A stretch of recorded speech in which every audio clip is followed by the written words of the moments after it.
connection to GMP in Leamington, considering he never set foot in here, his son, Minbar Singh, was one of the first people to actually get married in this Gurdwara, actually in this very room, because this was the Divan Hall, and I think I was 4 or 5 at the time.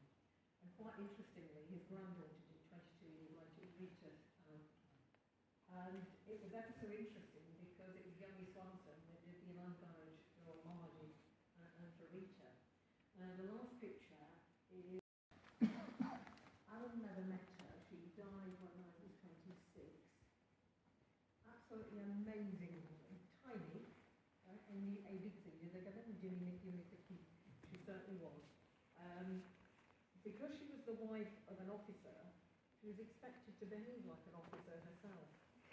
So just before the Japanese invaded Burma, she collected all the women up and all the children up, and they walked back from Burma all the way to India. I've no idea. You think Burma's sort of up there, and she came in that direction. I don't know how she did it, but I do know they did it at night time because the Japanese were bombing, and it was the only way to do it. In terms of food, they picked up whatever they could off the trees, so coconuts mainly. Coconut water and coconut. They were vegetarians, so they weren't going to kill any animals, and it wasn't particularly possible. Very sad, because 4 of her daughters died on the way. But this woman carried on. She took everybody back to India, and eventually she did get to the village on the Alabama. Sadly, 2 of them have passed away now, we've only got 1 left. We think Nana had PTSD, but this woman had to make a choice. She got her husband was given a voucher, so I strongly suspect he was quite important in the army because she wouldn't get one to come to this country. And her choice was to bring her sons here and as many of her children she possibly could, because look at their figures, the the fossil dependent on the weather. She was a woman on her own. So she made the decision to come here.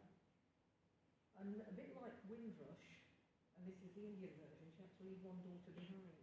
So my Musty, who married 2 sadly has passed away, is a really good example. In spite of what was happening to her personally, she led those women and those children back to India, to a place of safety.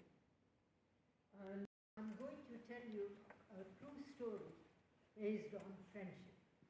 It's the story of Anglo-Indian friendship, which started in the heat of a battle. This story is more than 100 years old, and it started during the First World War. Over 1 million soldiers, and to be very precise, 1.4 million Indian soldiers actually came from India to help Britain fight during the First World War. One of those Indian soldiers was a man called Subedar Manta Singh. Now, he was one of those who was sent to France, and he fought very bravely in the Battle of Neuve-Chapelle in France. Once he was in the army, he became friendly with an English captain called Captain George Henderson. The two became very close friends, and historians have described this battle, the Battle of Neuve-Chapelle, as one of the bloodiest conflicts during the First World War. Now, during this fierce battle, George Henderson actually was seriously wounded. Manta Singh wanted to help, but he was the only survivor. All around him were dead bodies. He wanted to help George Henderson, but he was in the middle of nowhere. All of a sudden, he spotted a wheelbarrow. So very gently, he picked up this wounded captain and placed him in the wheelbarrow. And he wheeled it as fast as he could. He had to navigate his way through a hail of gunfire.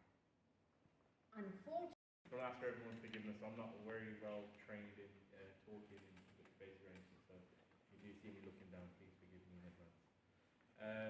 Yeah, I mean, Waheguru Ji Ka Khalsa, Vaheguru Ki Fateh. I mean, we're all gathered here today to remember the souls of those who laid down their lives for the Great Wars, for us to be here today, and for everybody else to be living as they are around the world in peace, well, which we hope in peace and tranquility. You know, they faced suffering, hardship for our freedom and peace. You know, the wars were the reminders of humanity's darkest hours,